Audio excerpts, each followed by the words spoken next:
And thank you. Yes. Do you prefer people ask questions during your presentation or towards the end? Yeah, both is fine for me. I think you can ask during it. Never mind. Great. Yeah, some students can understand English, but they cannot speak English very well. So I will tell them that they can ask in Portuguese, and I'll translate to English the question. Okay. Okay. Right. Yes. So I guess we can start. Thanks everybody for being here. I'll speak a little bit in Portuguese now. Então, muito obrigado a todos que vieram assistir o seminário. Quem tiver dúvidas e quiser que eu pergunte, o aluno pode perguntar em português e eu vou traduzir para inglês para ter mais essa opção de fazer perguntas. O Xu disse que não tem problema fazer perguntas durante a apresentação, não precisa esperar o final. Aí é só levantar a mão ou colocar ali no chat. Eu também vou acompanhar no chat do YouTube se tem perguntas ali. Então, so let us start. Thank you very much, Xu. You're going to talk about the experimental study, of course, of double charmonium production in proton-proton collisions at the LHCb. Please. Okay, hello everyone. My name is Li. Currently, I'm a postdoc at the IJC lab in France, but today I will talk about the project of my PhD project when I was at the Tsinghua University in China. And the topic is the experimental study of double charmonium production in PP collisions at the LHCb experiment. And firstly is the outline. I will introduce a bit about our motivation of this experiment, and then introduce the LHCb experiment. And then I will talk about how we measure the production cross sections. I will include the sample and selection, signal extraction, efficient determination, and systematic uncertainty. And finally, I will show our cross section results separately for the GIPSI cross section results and the GIPSI plus PSI2S production cross-section results. And for the motivation, and because for the double charmonium production in PP collision, it can be separated into can be produced through two different processes. And the first one is called single parton scattering. It means that these two charmonium are both from one pair of partons interacting. We call it single parton scattering, SPS short form. And another process is that the double parton scattering. It means these two charmonium are produced from two pair of partons independently, and we call it double parton scattering DPS. For SPS, our motivation is to probe charmonium production mechanism, and also it can study the gluon transverse momentum dependent parton distribution function. We call it TMD for short. I will explain it a bit more later. And then for the double parton scattering DPS, it can provide information about correlations inside the proton. And also, it can help us understand backgrounds in search for new physics through some channels. For example, Z plus BB bar and two W boson production, double bottom channels. And then this slide is for charmonium production mechanism. For the charmonium production in PP collisions, it can be separated into two steps. The first step is we call it CC bar pair production. It's the production of CC bar pair from the two partons interacting. This process can be calculated by the perturbative QCD. And the second step is the hadronization from CC bar pair to the final charmonium state. This process is non-perturbative, so it needs to be described by some effective theory. And here, the non-relativistic QCD, we call it NRQCD, is one of these series, one of these effective series. And in this series, in RQCD, the CC bar pair can be in color singlet state and also can be in color octet state. And then the hadronization from the CC bar pair to charmonium can be described by the long distance matrix element, LDME. It describes the transition possibility from a CC bar pair state to our final charmonium state. And this LDME basically need to be described by we need to provide some experimental inputs to know more about this LDME. And this series, NRQCD, provides the most successful description of heavy quarkonium protection mechanism so far, but it still has some problems. The most important one is that it cannot coherently describe the production and polarization in different collisions. So we still need to investigate more about the RQCD. And the double charmonium production in SPS can provide new tests of this effective series in RQCD. And then about the gluon TMD. The TMD function, the function TMD can be considered as an extension of the PDF. You know, we all know PDF, the fx, the x means longitudinal momentum fraction. And in TMD, we not only consider the x, we also consider the transverse momentum of this parton. We call it KT. And PDF provide information about the nucleon structure, provide one-dimensional information, and the TMD can provide a three-dimensional information about the nucleon structure. And the same as PDF, it's non-perturbative, so it needs to be extracted from experiments. So far, the quark TMDs have been studied through a lot of experiments about the semi-inclusive deep inelastic scattering CDs and the Drouin processes. But currently, our knowledge of gluon TMDs is still very, very limited. And the production of digypside is a very promising process to study the gluon TMD. And based on this paper, the gluon inside the unpolarized protons can be described at leading twist using two TMD functions. The function F describes the unpolarized gluons, and the function H describes the linearly polarized gluons. And the presence of polarized gluon inside the unpolarized proton has effects on the digypside cross sections. One effect is that it will modify the PD spectrum, and another it will lead to the azimuthal asymmetry in the phi CS distribution. We will discuss this later. And so we need to measure these two effects to try to investigate the gluon TMDs. And then for the double parton scattering. The double parton scattering, the DPS has a general formula you can see in these slides. And first of all, this factor 1/1 plus delta, this is a symmetry factor. If Q1 and Q2 are identical particles, here is a 1/2. Here is a 1/2 here. If they are not, it's just 1. And you can see here the FIK and FJL. You can see the plot here, FIK and FJL. These are both double parton distributions. And here the sigma hat IJ, sigma hat KL, it means the parton level cross section, the parton I, parton J, and finally produce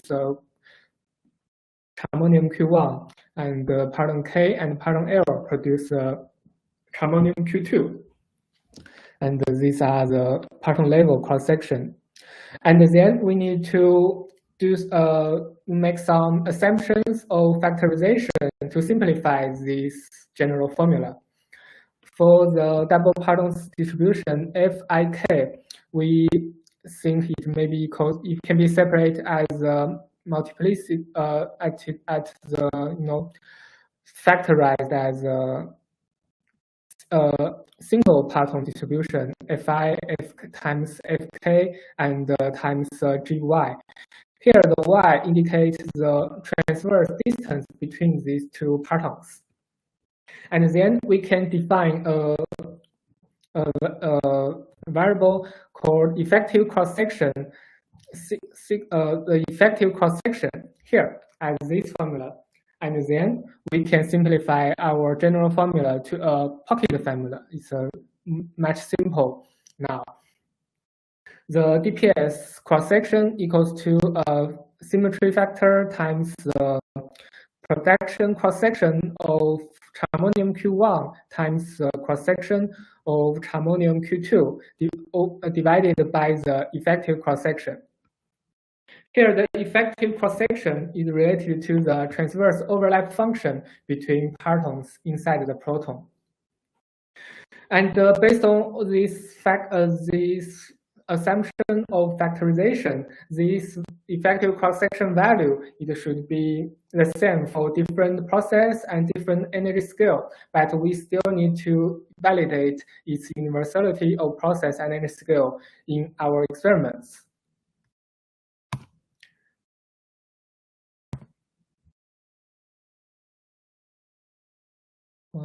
Sorry,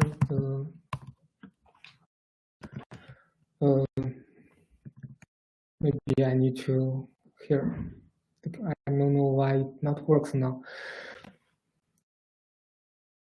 Okay, for the LHCb detector, and then I will introduce about the LHCb experiment. The LHCb detector is a single-arm forward spectrometer at the LHC, and it is designed for the study of B physics and C physics. It covers a forward region, the eta from 2 to 5. Can see compared with Atlas and CMS, they are focused on the,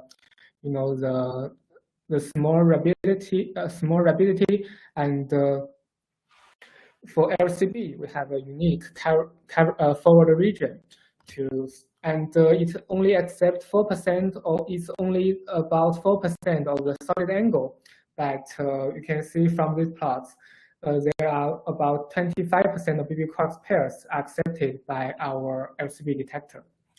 And for the data collection, totally, here is based on the round 1 and round 2. Totally, we have about 9 inverse femtobark calculation data at 5 TeV, 7 TeV, 8 TeV, and 13 TeV.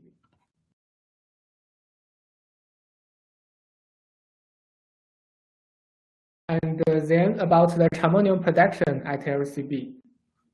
The problem here at the rest of my talk, I will focus on I will not say charmonium. I will focus on the gypsy and the psi2s, these two particles. And for these gypsy and psi2s, they can be produced promptly and also non-promptly. The prompt gypsy means it originates from the primary PP collision vertex. It's directly from the PP collision vertex. You can see a diagram here. And for non-prompt, it means it originated from the B decay vertex. It means the PP collision produces a B hadron, and then the B hadron decays to the gypsy or psi2s. And for the LHCb detector, we have the vertex locator. It can separate primary and secondary vertices, so we can separate the prompt and non-prompt gypsy or psi2s. And in our measurement, we use channels that the gypsy, the dimuon channels. Gypsy decays to dimuons and psi2s decays to dimuons. And at the LHCb detector, we have here, you can see the green region, the M1, M2 to M5. These are muon detectors, so they can provide very good muon information in our measurement. And then about our double charmonium projection measurement, for the data sample, we use PP collisions at 13 TeV collected in 2016, 2017, and 2018. The luminosity, the integrated luminosity is 4.18 inverse femtobar. It's taken with a few trigger settings. And we focus on, we call it di-psi. We mentioned that means di-gypsy and gypsy plus psi twice, these two processes. And we use a similar analysis strategy to measure these two cross-sections, but these two measurements have different focuses. For di-gypsy, it is mainly motivated by the study of gluon TMDs. And also, before this process had been measured before, use only 2015 data. It's a very small subset of its. The statistics is very small, so it cannot be. So this time we use more statistics, and then we update the cross-section results. And another thing we do is that in our analysis, we separate SPS and DPS contributions in the SPS model independent way. Before we didn't do this. And for gypsy plus psi2s process, this is first measurement in hadron collisions, and it is motivated by the study of DPS and SPS, because the fractions of di-gypsy produced from psi2s feed down are predicted to be largely different between DPS and SPS. So we can measure this, trying to know more about how we separate DPS and SPS in the experiment. And then about analysis strategy. Here we, for both for gypsy or for psi2s, we use the kinematic range that the transverse momentum PT is from 0 to 14 GeV, and the rapidity is from 2.0 to 4.5. And we use final states with 4 muons. And the production cross-sections can be calculated using these two formulas. For here, the aim in the nominator is a signal yield after the efficiency correction, and it need to be divided by the integrated luminosity and divided by the two branching fractions obtained from PDG, and then we can get our cross-section result. And as I mentioned before, there are two kinds of charmonium, two kinds of gypsy or psi2s. One is called prompt, one we call non-prompt or called from B. And the from B contribution in our analysis is the background, so we need to subtract it from prompt psi. So we define a variable called pseudo proper time Tz. You can see Tz defined as this formula. Is in the nominator is a position of the psi decay vertex minus the position of primary vertex, and it's divided by the speed of the gypsy. Actually, for a proper time, it should of hadrons, it should be the velocity of the B hadron. But currently, we cannot get that. We only get a pseudo proper time. We use the velocity of the charmonium to replace it. And then about our selection. First of all, we need to do the trigger in our data taking. And we select the trigger line that we require either charmonium to be triggered by the either charmonium, not both of them, just one charmonium have been triggered. We keep that event. And for this trigger, we select dimuon tracks with high transverse momentum, and we require have a large environmental mass of this muon pair. And for the high level trigger, we require that both mu plus mu minus pairs to form a good vertex and has invariant mass within the 200 and 120 MeV inside of the known GFPSI or PSI2S mass. Here this is a mass window of our selection. And then for the offline selection, we have 4 good quality muon tracks, and we have requires of their systematic variables.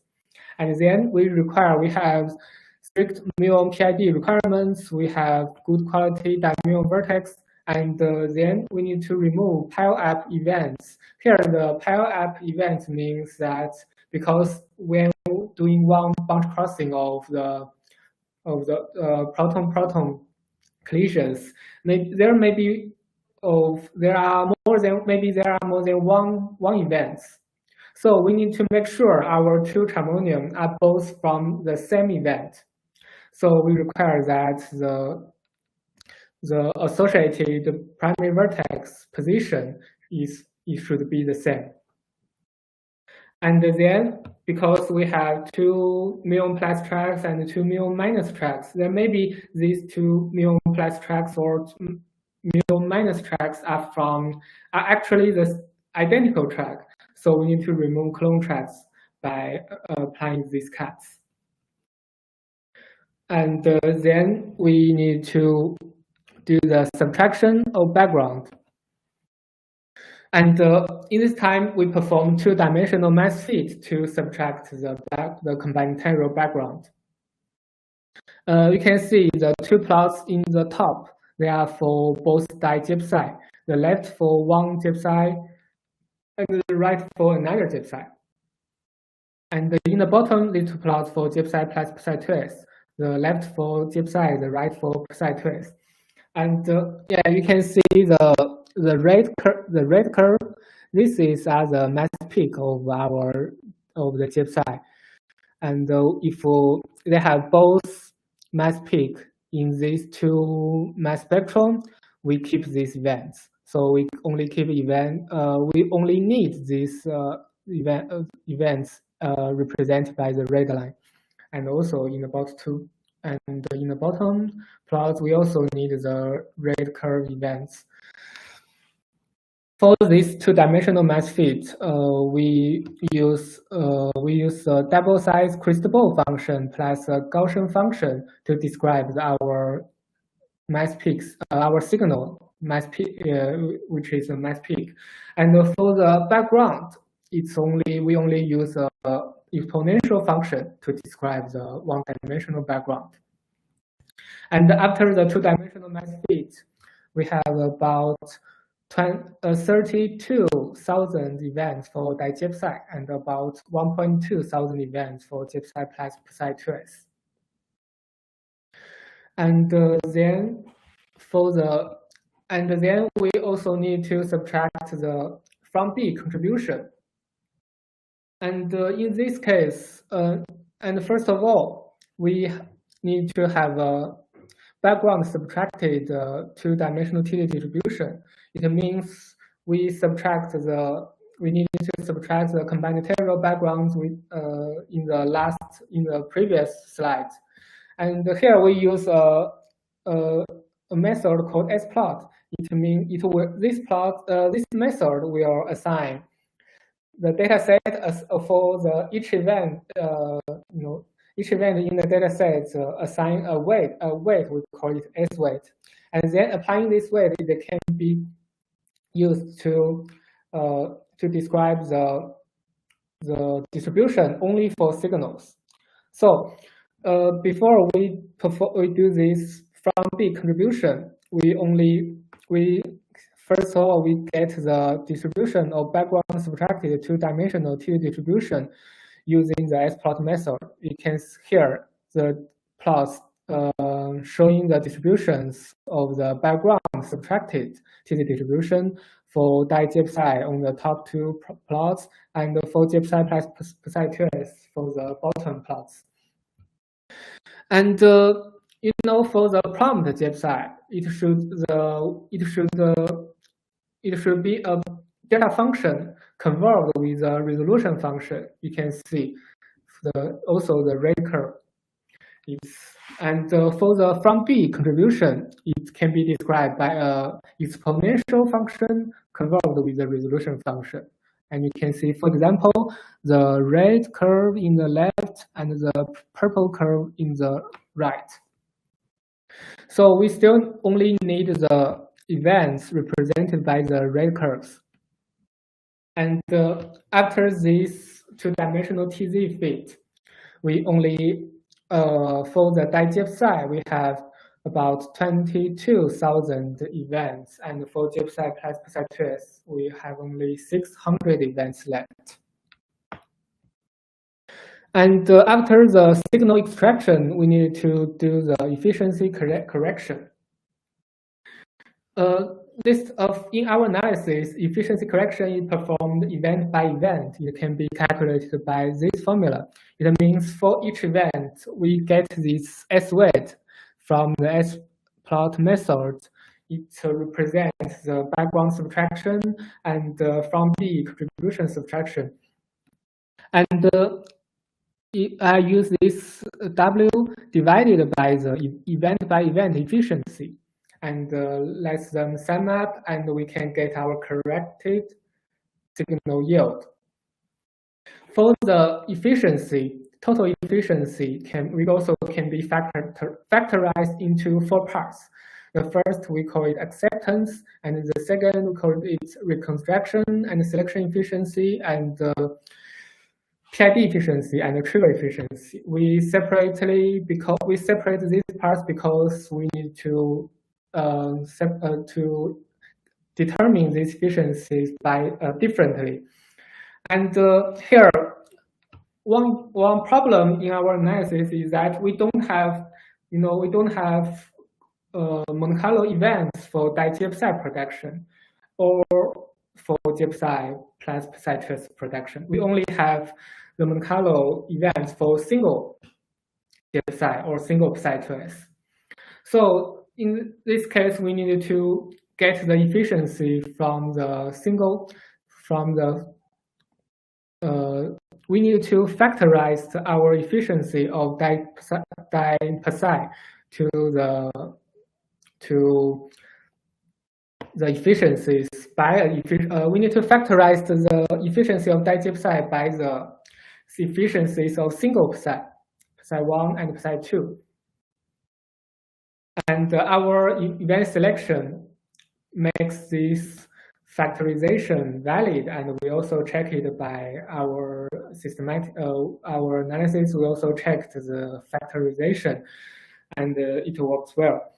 And for acceptance efficiency, it is obtained from the generator level sample. And for reconstruction and selection efficiency, we use a full simulation sample to determine this efficiency. And for the PID efficiency, it can be factorized into the product of the efficiency of muon tracks. And this muon efficiency are obtained from dedicated data sample. And for the trigger, as we required one charmonium, not both of charmonium pass this trigger, so it can be factorized as this formula. And for the single psi efficiency, it is obtained from the full simulation sample. And after the efficiency correction for digypsy, we have events at 4.4 times 10. This is 243,000 events. And for gypsy plus psi2s, we have about 9,000 events. And then here we summarize the systematic uncertainties. I don't to explain it one by one. I just to say that for the statistical uncertainties, and we also show the statistical uncertainty as a comparison, and we find that for digypsy, the systematic uncertainty is dominant, and for the gypsy plus psi2s production, we find that statistical uncertainty is dominant. And then we need to calculate the cross-section of our two processes. And here is the formula to calculate this cross-section. And the corrected yield is just I said before, the sum of by each event, the S weight divided by efficiency, and the sum of each event, and I get the corrected signal yield. Here, and for static uncertainty, we just simply use this equation, use this formula to calculate the static uncertainty, and also we check this static uncertainty by the bootstrapping approach. So finally for the cross-section with charmonium PT from 0 to 14 GeV and rapidity from 2.0 to 4.5. We have for digypside, we have the cross-section is 16.36 nanobar, and for gypside plus psi 2s protection, we have 4.49 nanobar. And here also showing the static uncertainty and the systematic uncertainty. And then I needed to show the digypside cross-section results and the gypside plus psi 2s cross-section results separately. For first of all, it's a differential cross-section of digypside. And we see the differential. We show the differential cross sections as functions of different variables. And this plot showing the distribution for the delta y. The delta y defined as the absolute value of the rapidity difference of two gypside. And this plot showing the distribution of delta phi is the absolute value of the phi angle difference. And here the APT defined as the PT asymmetry, defined as this formula. And here the bottom right plot showing distribution of the invariant mass of digypside.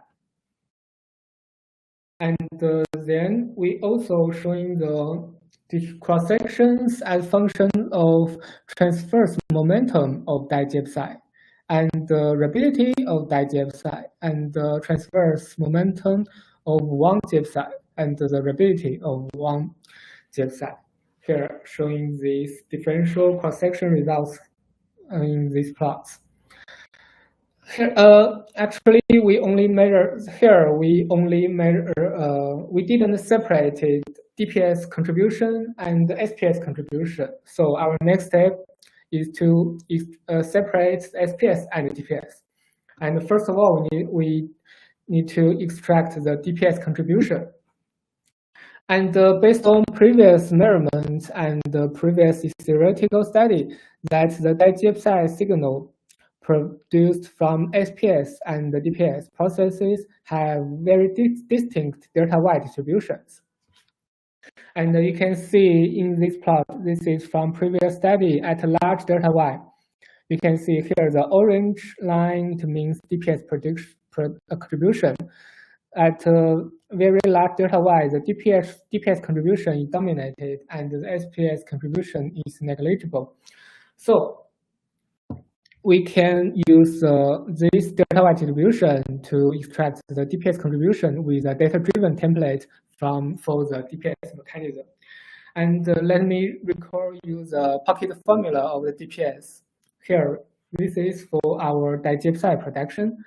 And you can see that the effective cross-section here is only a value.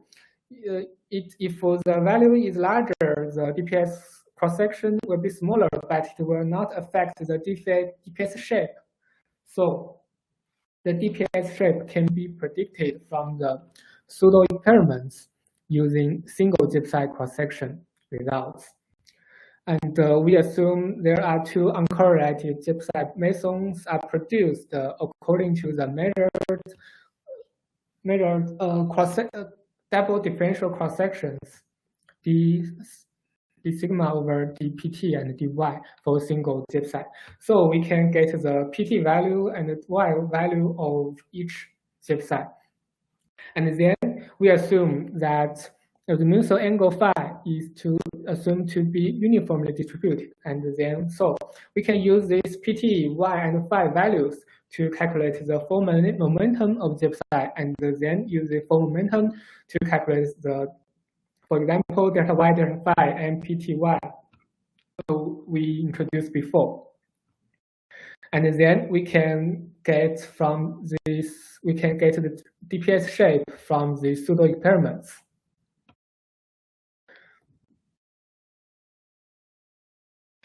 And then we assume that the production, we measured the production for the variability for delta y from 1.8 to 2.5. In this region, in this range, the production is totally from DPS contribution. And and the cross section in this region is 0.4582 nanobar. According to our predicted DPS shape, we can get the for example just this line.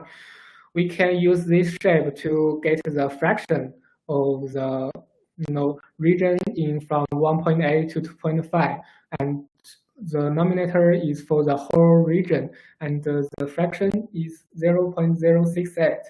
And we use this cross section divided by this fraction, we can get our DPS cross section. And in our analysis, we get the value is 8.6 nanobar. And also, we evaluated some systematic incentives for what we did in this case. And then, according to the pocket formula, we can extract the effective cross section. For in our analysis, it's 13.2 microbar. A millibar. Yeah, and in the right plot, we compare our results with other measurements. You can see that here is our values, and there are other values from different energy, different measurements, and different processes. And at current stage, we can only say that our value is compatible with most measurements. That for most measurements, uncertainty is large, and we still cannot have a better conclusion for this. And our extracted value is independent of SPS model. And previously, we extract the value dependent on different SP models. We get the 8.8 to 12.5 millibar. So, and we find that our result is still consistent with previous results. And then, and we get the DPS cross section, and we also get the DPS shape. So we can get the DPS differential cross section. And you can see these red points in these plots are our DPS differential cross section. And then we subtracted the total cross section, subtracted DPS cross section from our total distribution. We can get SPS cross section. You can see the blue points are our SPS distribution. And you can see that the left plot for delta y.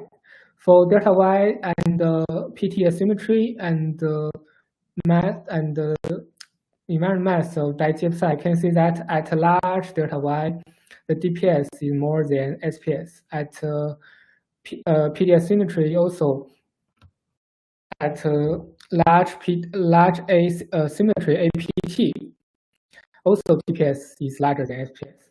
And also for DiGFSi invariant mass, also at the large invariant mass, we can DPS is larger than the SPS. And for delta phi, DPS is flat as we assumed it should be flat, because we require that the both GFSi are produced uniformly for phi angle, and delta phi is of course is flat. And for SPS, we can see a small peak at 0 and also at pi for delta phi distribution. And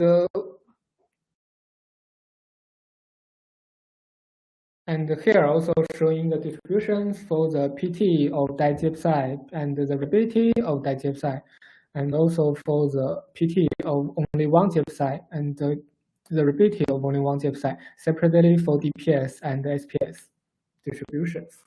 And then we need to compare with theoretical predictions. For the SPS predictions, here we compared with the incomplete next leading order color singlet calculations. Here the incomplete means it didn't include the loops into their calculations, and we call it NLO star CS. In the kinematic range of LHCb, the theoretical calculations says that color update contributions are much smaller than color singlet contributions, so they only calculate the color singlet contributions. And yeah, you can see that in the two plots that the shadow region are for the theoretical predictions.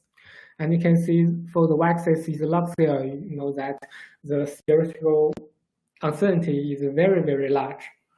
Our SPS data is blue points. And we can see that our measured results are consistent with the next NLO star CS predictions within the large theoretical uncertainties. And then we also compared our results with the predictions that combine the PRA method and NRQCD.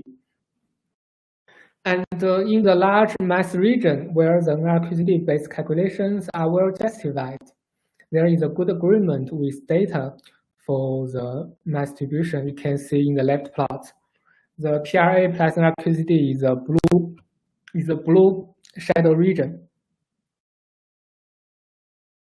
You can see at a very large mass region, they are more consistent. So we also compared the PT spectrum only in the large mass region. We choose the mass region from 9 to 24. And we find that the predictions are consistent with SPS cross-sections only at a small PT. Now we need to compare the blue points with the green shadow region. But when PT is larger than 3 GeV, the predictions overestimate our SPS data. And then we needed to talk about the gluon TMD studies. Let me recall you that the gluons inside the unpolarized protons can be described at leading twist using 2 TMD functions. The function f describes the unpolarized gluons, and the function h describes the linearly polarized gluons. So in order to, and this theoretical paper says that in order to probe the function h, angular distribution in the Collins superframe is studied. So the Collins superframe CS frame is defined in the digypside rest frame. In this digypside rest frame, so the 2 gypsides are back to back in the digypside rest frame. And in this frame, so the two colliding protons are no longer in the same line. So they have an angle between them. And we define the z-axis is a bisector of the angle between the P1 direction and the minus P2 direction. So we define the z-axis as here. And we define the y-axis along the vector product P1 times P2 is vertical to the whole plane, the plane. And we define the x-axis only to complete a right-handed coordinate system. And the theta and the phi, theta CS and phi CS angles denote the direction of one gypside in the CS frame. The theta is the polar angle and the phi is the azimuthal angle. And then, because first of all, because the TMD factorization only valid in small PT regions, so our measurements is also performed at a small PT region. We choose the region that PT is less than 4.1 GeV. It's the average value of the mass divided by 2. So we measured our phi CS distribution only for the small PT region. You can see that the distribution here. Here, this is the in the top. The plot is for the phi CS distribution separately for total DPS and the SPS.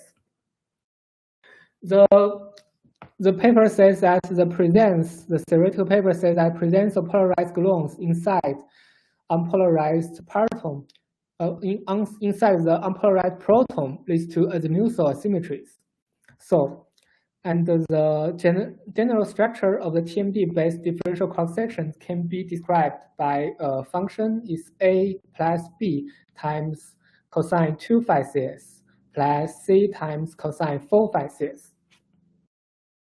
And then we need to get some information about the ABC values. Here we choose a method that calculates the cosine n phi, the average value of the cosine n phi 2 phi CS and the average value of the cosine 4 phi CS is defined using this formula, as we only have values in each bin. So it's not the integrated. It's integrated becomes the sum here, and we find that the average value of cosine 2 phi CS equals to the B over 2A, and the average value of cosine 4 phi CS equals to the C over 2A. And based on our measured SPS data, we get these values here, cosine 2 phi CS and cosine 4 phi CS average values as shown here. For cosine 2 phi CS, the average value is minus 0.029. For average value of cosine 4 phi CS, it's minus 0.087. These values are still consistent with 0, but if we draw this plot, only the central value here, to draw this function and superposed in our distribution of SPS data, we can see it this green line, and our data is the blue points. But we cannot make more conclusion about this currently because of the statistics is not enough. So the results, we can also make a conclusion that the results are consistent with 0. And then we need, in order to study the TMD, yep. In the PT spectrum of the PT spectrum of digypside in SPS can also be used to probe the gluon TMDs, especially for the function F. It was pointed out, firstly, it was pointed out by theorists that the variation of the X value actually is a rapidity value of the digypside. That where the variation of rapidity does not have significant impact on the shape of PT spectrum. So we measured the PT spectrum of digypside in SPS in 3 different rapidity bins, and showing in these plots a different color for different bins. And only from the distributions, we can see that these 3 distributions are consistent with each other. And also we calculated the average value of PT in 3 bins, and showing here in these plots. Here the black points, red points, and blue points represent the average values for 3 different rapidity bins. And we find that the average value are also consistent with each other. And we also compared our results with TMD predictions in the TMD region, just the small PT region. And we find that the TMD predictions peak at higher PT than our measured distribution. And then in order to study the TMD evolution, we need to measure the P spectrum in different invariant mass beams. And showing here, and these results are also compared with TMD predictions. And the predictions indicate that the PT spectrum would broaden as mass increases. But just from our measured distributions, no obvious bordering of the PT spectrum can be seen because there are very large uncertainties. So we measured the average values of PT spectrum, and showing in the top part of this plot, and we find that the average values are slightly increased with the mass. So maybe, but we still need more statistics to validate the argument further. And then I will show some production cross sections of gypside plus psi2s. And in our region, in our kinematic region, the cross section is 4.49 nanobar, and recall the DPS pocket formula. The effective cross section can be equals to the gypside cross section times psi2s cross section divided by the DPS cross section. But due to the low statistics, the SPS and DPS contributions cannot be separated experimentally. So we just calculate the ratio here. It's just the gypside cross section times psi2s cross section. They are measured before at the LHCb and divided by our gypside plus psi2s cross section. It equals the result is 7.1 millibar. It can be interpreted as an effective cross-section if the gypside plus psi2s are totally produced from DPS.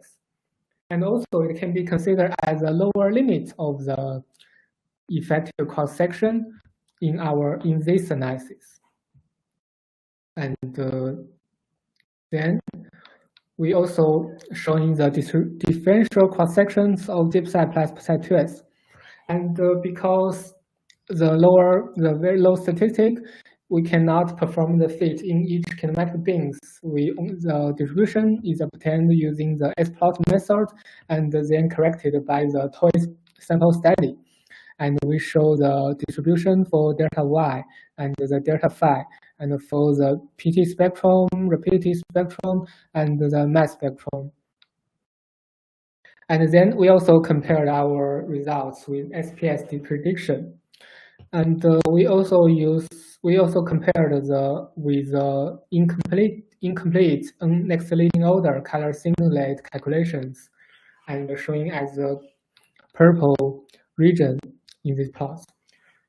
Due to the low statistics, we didn't separate SPS and DPS, and we find that our measured results, although at the lower region of the next leading of the theoretical predictions, but because of uncertainty, we can say that they are consistent with next leading order CS prediction within the large theoretical uncertainty. Although we didn't subtract the DPS from our data points. And then we calculate the ratio between the gypside plus psi2s production and the digypside production, and the ratio equals 0.274. And based on SPS prediction, the ratio should be 0.9, and based on DPS prediction, the ratio should be 0.28 from the DPS pocket formula. So we find that the measured value is significantly smaller than the SPS prediction. So we think it indicates a prominent DPS contribution to the charmonium pair protection. And then we also showing the ratio as functions of delta phi, delta y, delta phi, and PT and rapidity. And we can see that uncertainties are dominated by the certain uncertainties of for gypside plus psi2s, and they are very large, so we cannot get a conclusion here for how we can separate DPS and SPS from these ratio distributions. And finally, the summary. For the digypside, we calculate the cross-section is at 16.36 nanobar in our kinematic region. The contributions from DPS and the SPS are separated from the study of the delta Y distribution. And the extracted effective cross-section equals 13.2 millibar. And the differential cross-sections are also measured with the DPS and SPS contribution separated. And we find that SPS cross-sections are consistent with the next linear order star CS predictions within the large theoretical uncertainties.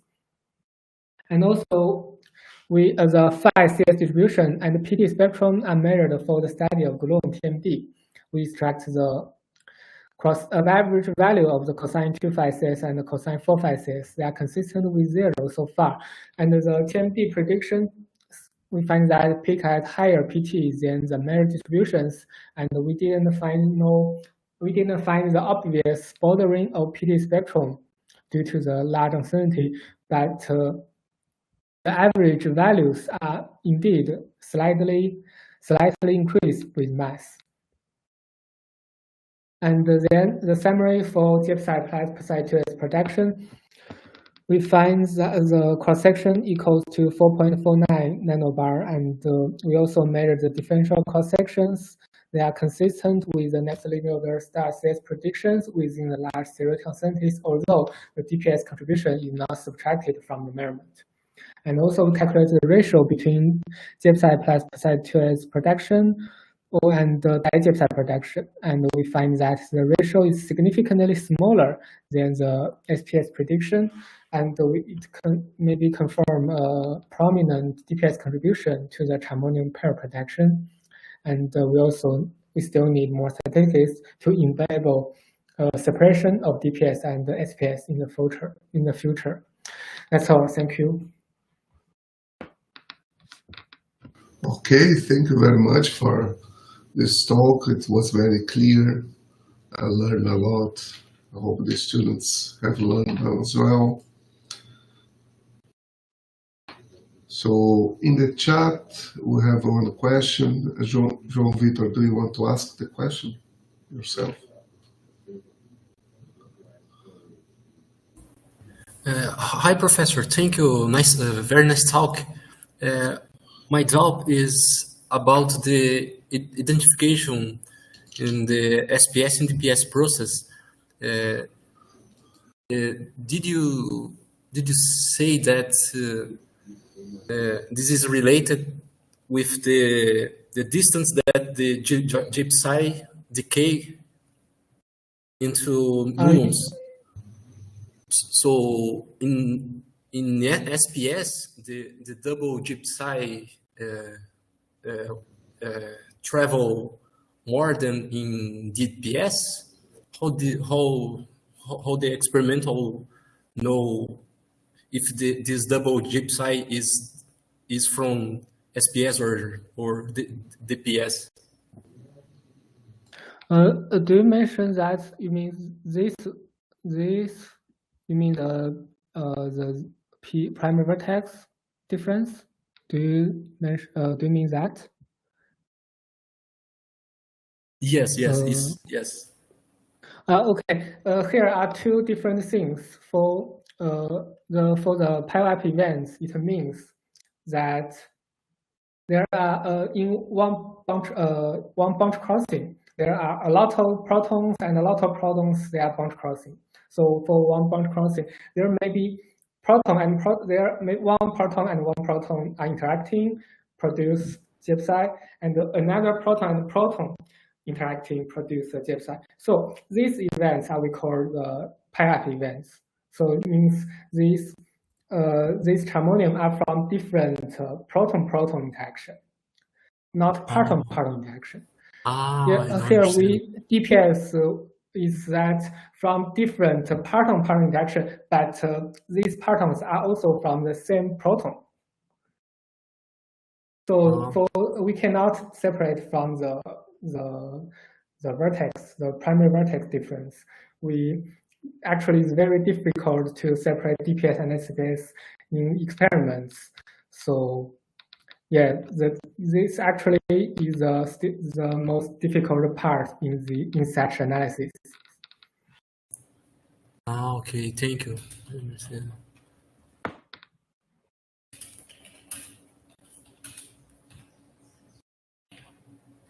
Well, I have more questions. Since you said that in the GPSI and Psi2S, you need more statistics, do you expect to get more events in the next few years?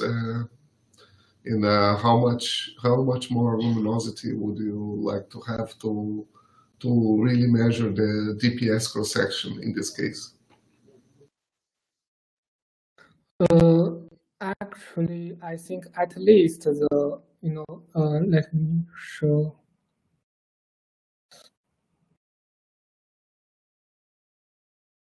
Here the statistic uncertainty is smaller, should be smaller than systematic uncertainty.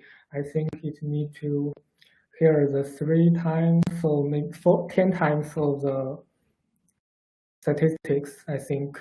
So it means should be the round 3 and the round 4 of the LHCb, I think. Currently, we only use round 2 data. It's 4.2 inverse frontal bar, and maybe we need 50 inverse frontal bar in the future to get a better understanding. All right. Is this going to happen in the next run? Next round is in round 3 is not enough. I think round 3 plus round 4. I think. I see. Thank you. Any further questions? Professor, are there in the schedule of the LHCb other measurements with double W in final state or the boson and GPSI to measure the effective cross-section? Sorry, can you repeat your question? I'm not hear very well. Are there in the schedule of the LHCb other measurements involving other final states like double W or D boson and GPSI to effective cross-section? Actually, I'm not know very well, but I think these channels are most easily to measure in CMS and Atlas. But I'm not very sure LHCb can measure this if LHCb is already have enough statistics to measure these 2 channels. But I'm not very sure. Maybe. Yeah. Okay. Thank you, Professor.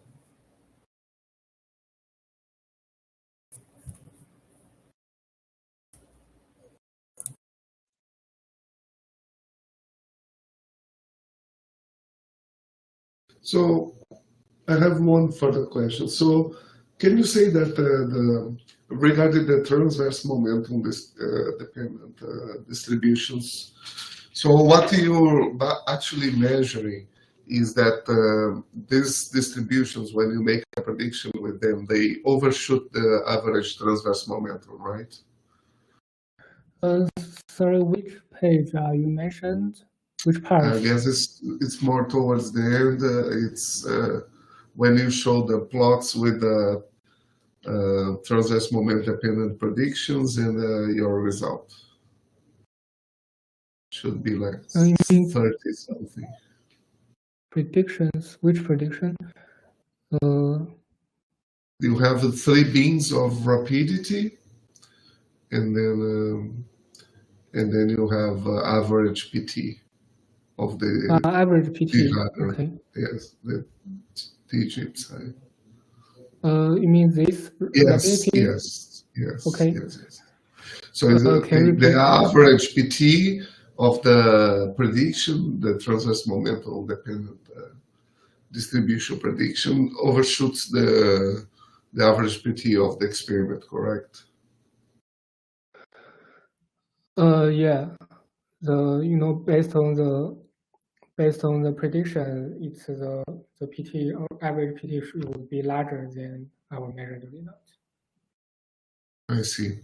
And the theoretical prediction even goes to 0 at 0 PT, right? Yeah, 0 at 0. Yes. Yes.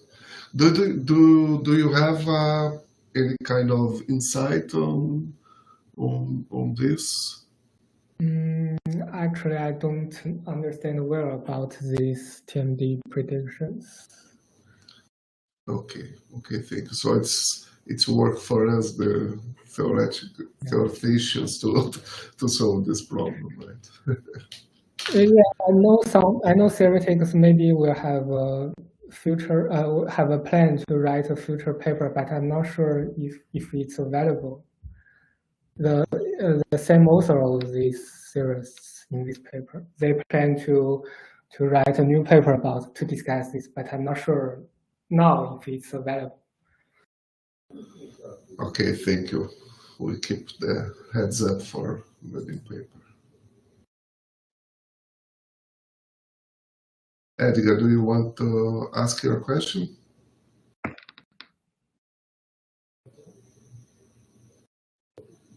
Well, Edgar. Hello, Professor. Are there any Drag-Young measurements associated with GEPSI for DPS? Yeah, the Drag-Young distributions but in the PP collisions, the cross sections is very low, is very small, and we don't have. I think we don't have it at LHCb, but at other measurements, I think maybe. But I'm not very sure. For LHCb, it's no, but for other collision system, maybe they have some results, but I'm not don't know it well.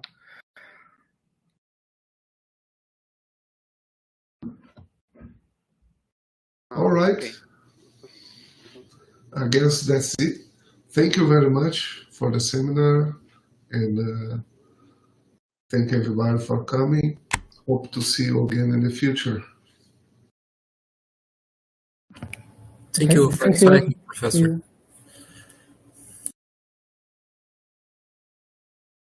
Thank you for presentation.